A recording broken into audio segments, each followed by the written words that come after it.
toutes et à tous. Alors ce matin, je veux vous présenter 3 petits projets que je viens de réaliser. Je les ai faits hier soir avec ma box du mois d'avril. Il me reste encore des chutes et même 2 feuilles complètement entières et deux à peine entamées. Donc je ferai certainement encore d'autres petites choses, mais un peu plus tard maintenant. Elles viendront inclure d'autres projets certainement. Donc voilà le premier que j'ai fait, des petites choses assez rapides, quand même mis à part celle-ci où il y a quand même la shaker card. Voilà, ce sont des choses assez vite faites et je trouve que c'est pratique aussi d'avoir des petites idées à faire en une demi-heure et voilà, on n'a pas toujours beaucoup plus de temps à consacrer.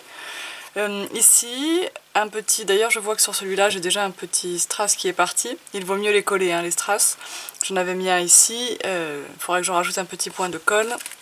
Il ne doit pas être très loin parce que je n'ai pas beaucoup remué ces affaires là, mais bon. Et simplement j'ai utilisé le papier cœur, enfin rose avec les cœurs blancs qui étaient inclus, et j'ai utilisé mon pochoir de la box avec de l'encre Distress Vintage Photo et mes mousses, mes doigts de mousse. Hein. Donc j'ai posé mon pochoir correctement, j'ai pris un doigt de mousse comme celui-là, mais celui qui me sert à l'encre Distress Vintage Photo, donc il est marron. Je l'ai trempé dans l'encre et j'ai passé dans le pochoir, ce qui m'a permis d'avoir, en plus de mes petits cœurs blancs, des petits cœurs couleur café pour ce petit tag avec la tasse et les volutes. Voilà, j'avais idée au départ de faire ma petite volute ici en marron. Et puis j'ai oublié, je me suis dépêchée, je ne l'ai pas fait. Voilà. Donc un petit tag tout simple, je l'ai monté sur les papiers Craft A4 en 280 grammes. Comme ça il est bien rigide. J'ai mis un œillet We Are Memory Keepers et un petit bout de ficelle en haut. Voilà, un petit bout de ruban. Voilà pour quelque chose de très vite fait, qui peut faire une petite étiquette cadeau ou quelque chose à suspendre à une porte de placard ou à coller sur la boîte à thé, enfin voilà. Ici, j'ai utilisé mes aquacolors parce que j'étais en manque, ça faisait un moment que je ne les avais pas sortis, au moins 2 jours je pense, et je ne peux pas tenir plus longtemps. Donc j'ai ici commencé par réaliser le tampon qui est inclus dans la box, mais que vous pouvez trouver à l'unité hein, dans la boutique.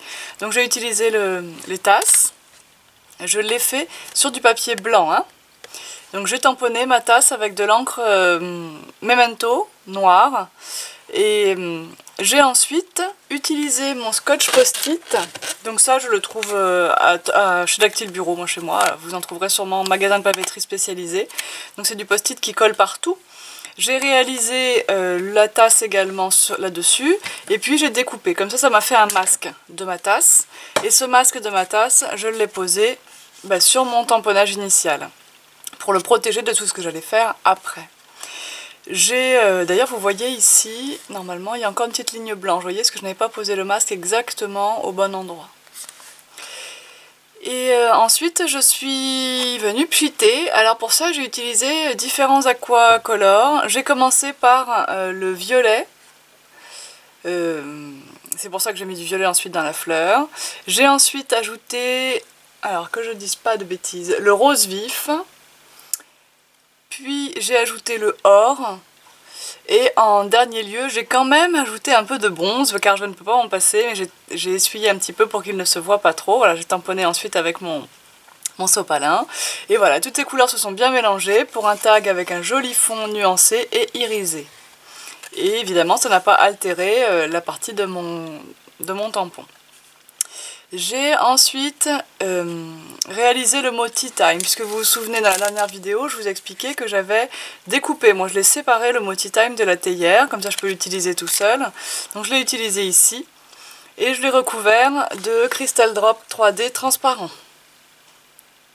Voilà, donc c'est comme une résine qui s'applique par une fine canule. Et ça c'est pareil, on ne peut pas s'en passer bien longtemps. Et donc ça me fait comme ça cette jolie brillance et ce petit relief. Ensuite, j'ai décidé d'utiliser ma glitter paste, donc les pâtes pailletées Boboni, et j'ai utilisé la nouvelle couleur, celle qui s'appelle Grape, donc qui est d'un joli pourpre en fait, et je l'ai utilisé dans mon pochoir cœur, celui qui est inclus dans la box. Je fais bouger pour que vous voyez bien l'effet pailleté, hein. Et voilà, j'ai réalisé donc mon pochoir ici, et j'en ai rajouté un petit là. Qu'ils sortent de la fleur, voilà. Voilà pour ceci. Ensuite, je dézoome un peu parce qu'on ne voit plus grand chose. J'ai refait quand même quelques cœurs avec l'encre Distress, la même technique que tout à l'heure en café ici. cœur en café, pourquoi pas. Ensuite, il était temps de passer à la colorisation, à la mise en couleur, au coloriage tout simplement de cette petite tasse. Alors j'ai hésité, les crayons, tout ça. Non, j'ai dit que là il fallait quelque chose de vif, donc j'ai pris mes feutres à alcool. Alors je vais me rapprocher pour vous dire un petit peu les couleurs. Le violet foncé, c'est le PL4. Ensuite, donc celui-ci là. Ensuite j'ai utilisé le PL3 et le PL2 pour la déclinaison des violets. Dans les rouges, ici, ce sont des corails, donc je pense que j'ai utilisé le CR11 en premier et le CR7 en deuxième, ici. Pour le vert, c'est le DG2, pour le vert des feuilles. Vous voyez que je n'ai pas fait d'ombrage sur les feuilles. Et pour l'intérieur de la tasse, ici, c'est le GB1. Voilà, l'intérieur de tasse, celui qui est là. Ensuite, pour la tasse en elle-même, j'ai repris des corails, donc j'ai le CR4, le CR7, et j'ai, pour faire l'ombrage en dessous des fleurs, le DR7, avec un rouge très très foncé, et également un DR3, il me semble, pour fondre ces couleurs entre elles. Voilà, je réutilise les corails clairs pour faire la soucoupe, et toujours un petit peu d'ombrage. Je vous indique du coup que dans ce papier Maya, c'est le Maya blanc qui était dans la box, et c'est le die tag de chez MFT. Bon, évidemment, je pense que c'est plus la peine que je vous le présente, je m'en sers à chaque fois. Les feutres à alcool se diffusent très bien dans ce papier Maya. Attention parce qu'ils se diffusent vraiment bien, donc attention quand vous arrivez au bord des motifs. Voilà. Voilà pour ceci. J'ai ensuite accentué les contrastes au bord de mon tag avec de l'encre Vintage Photo, que j'ai passé voilà, au bord pour vraiment avoir un bord plus foncé que le reste. Et ben mon tag était terminé. Ah ben non, j'ai fait aussi des petits papillons. Pour ça, j'ai utilisé la perforatrice papillon chez Martha Stewart. Alors ça, c'est des basiques, avec la confetti cœur que j'ai utilisé sur l'autre. Vraiment, c'est des perforatrices qui servent tout le temps. Voilà. Et donc, voilà, j'ai fait des papillons dans le papier comme ceci de la box. Et je les ai collés bien sûr uniquement par leur centre pour qu'ils puissent s'envoler. Et je les ai recouverts de paillettes grâce au pinceau paillettes Spectrum Noir. Qu'on ne présente plus, qu'on adore. Voilà. Et vous voyez comme ça brille bien. Voilà pour ce petit tag qui m'a bien... Ah mais oui, puis j'ai ajouté la... Vous avez ça dans votre box, Vous avez ce petit sachet de thé. Je voulais pas mettre le sachet de thé, j'ai coupé avec ma paire de ciseaux tout simplement. Et j'ai mis seulement le petit brin de thé qui sort de la tasse. Ça fait un peu de volume et voilà, c'est pas mal. Enfin, moi ça me plaît, c'est l'essentiel. Quand ça nous plaît, c'est l'essentiel. Avouez qu'on travaille quand même pour nous avant tout. Alors cette petite carte qui n'est pas tout à fait finie parce que vous voyez, je n'ai pas terminé de faire le dos.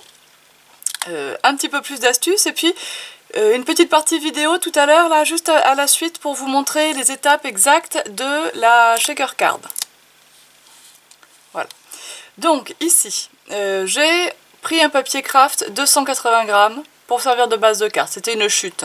Donc j'ai découpé mon papier vert de la box en fonction de ma chute. Donc j'ai fait un petit repère au crayon de papier, voilà.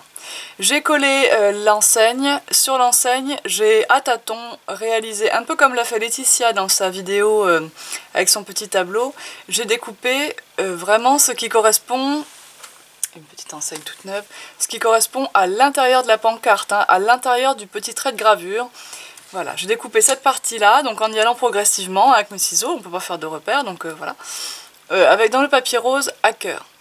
J'ai décidé donc de faire une ouverture avec des confettis dedans. Alors j'ai décidé de prendre les confettis cœur, qui je sais sont en rupture actuellement, mais je fais de mon mieux avec Artemio pour les récupérer rapidement.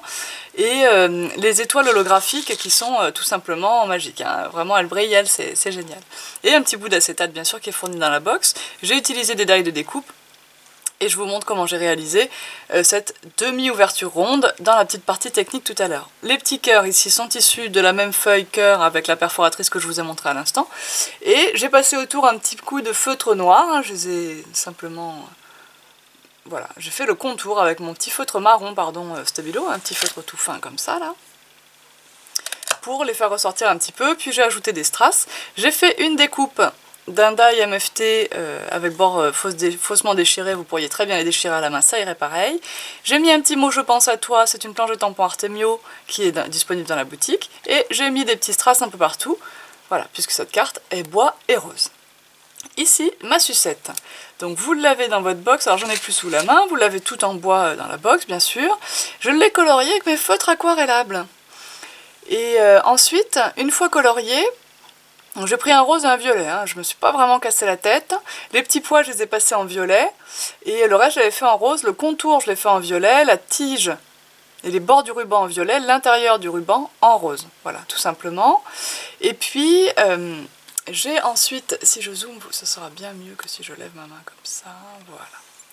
J'ai ensuite passé un peu de stylo gel blanc pour adoucir les couleurs. Comme c'est un feutre aquarellable, ça ne sèche pas vite, donc mon blanc s'est un petit peu mélangé à ma couleur, donc ça me fait cet effet que j'aime beaucoup finalement dans la tige. J'ai rajouté un beau point blanc, je l'ai refait au moins 3 ou 4 fois au milieu là pour qu'il reste bien blanc.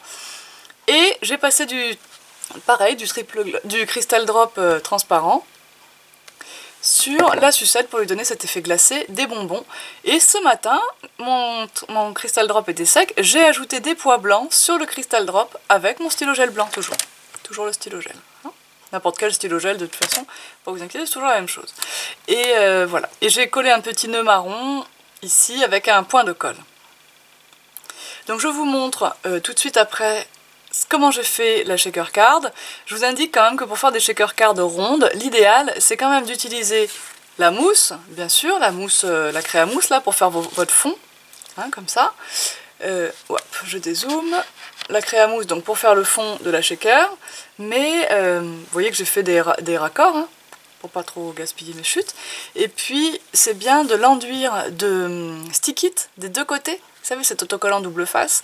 De cette façon vous ferez votre découpe dans la mousse avec le rond, vous collerez, vous ne serez pas obligé de suivre avec votre scotch double face le tour du rond, enfin voilà, ça sera beaucoup plus facile et ça vous fera des finitions parfaite. En plus le stick it collé sur la mousse, ça c'est une astuce donnée par Laetitia, empêche un peu la mousse de se déformer à la coupe, donc elle s'agrandit beaucoup moins que quand elle n'est pas stickitée, puisque nous avons inventé, nous ne sommes pas les premières bien sûr, un nouveau mot. Allez, je vous mets le petit détail technique et je vous reprends juste après.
Voilà, donc j'espère que la réalisation de ces petits projets vous a plu, vous a inspiré, que ça vous donnera des idées pour utiliser vos chutes de box. Et voilà, j'en ferai certainement d'autres, mais voilà, peut-être par la suite, je vais quand même me pencher. Nous sommes le 21, je crois, à la réalisation des prochaines box, à la finalisation des prochaines box. Alors je vous fais une avant-première. La prochaine box, mais je l'avais dit déjà. Hein. Bon, je suis désolée, ça c'est le mien, ma fille en a déchiré, hein. Bon, c'est pour moi. Il est dans la collection Beautiful Dreamer. Donc voilà les papiers de la future box. Ça, c'est le petit cadeau pour celles qui regardent les vidéos jusqu'au bout. Voilà, donc les box, bien sûr, vous pouvez vous abonner. Si vous vous abonnez avant la fin du mois, donc je sais pas, il y a 30 jours ou 31 jours au mois d'avril, j'en ai aucune idée. Si vous vous abonnez avant la fin du mois d'avril, votre box de mai sera votre première box de l'abonnement. Si vous vous abonnez en mai, la première box de votre abonnement sera en juin, etc. etc. Et voilà, mais si vous ne souhaitez pas vous abonner, vous pourrez bien sûr trouver la box disponible à l'unité dans la boutique en ligne. Puisqu'on est dans les scoops, je vous informe également que le site internet Tout en Colle va bientôt faire peau neuve. Alors voilà, vous aurez, je pense, d'ici un mois et demi, l'occasion de naviguer sur un nouveau site tout refait, tout relooké. Bien sûr, les produits, eux, ne changent pas. Ils seront normalement rangés exactement comme aujourd'hui. Donc ça devrait pas poser de problème pour trouver vos articles préférés, mais voilà, donc vous aurez la petite surprise d'ici assez peu de temps maintenant. Pour moi, un mois et demi, c'est demain, après-demain, et donc voilà, vous aurez un nouveau site à consulter. J'espère qu'il vous plaira encore plus que maintenant. En tout cas, vous n'hésiterez pas, j'en suis sûre, à me faire part de vos commentaires. Positifs ou négatifs, de toute façon, ça fait toujours avancer, je ne me vexe jamais d'un commentaire négatif. Et puis voilà, allez, j'arrête de parler, je vous laisse tranquille, regardez d'autres vidéos, boire un café, je sais pas, scraper, pourquoi pas. Allez, je vous dis à bientôt, bye bye.